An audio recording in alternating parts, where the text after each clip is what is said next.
গণঅভ্যুত্থান ঘটিয়ে শ্রীলঙ্কা স্টাইলে প্রধানমন্ত্রীর বাড়ি দখল করা টার্গেট ওই রাতে ছিল যদি কার্ফিউ জানি না। এর প্ল্যান তাদের ছিল শ্রীলঙ্কা স্টাইলে প্রধানমন্ত্রীর বাড়ি আক্রমণ করা, অভ্যুত্থানের উপর রাইড করে হাওয়া ভবনের যুবরাজ ক্ষমতা দখল।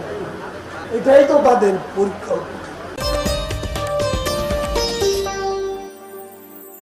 গণঅভ্যুত্থান ঘটিয়ে শ্রীলঙ্কা স্টাইলে প্রধানমন্ত্রীর বাড়ি দখল করা টার্গেট ওই রাতে ছিল যদি কার্ফিউ জানি না। এর প্ল্যান তাদের ছিল শ্রীলঙ্কা স্টাইলে প্রধানমন্ত্রীর বাড়ি আক্রমণ করা, অভ্যুত্থানের উপর রাইড করে হাওয়া ভবনের যুবরাজ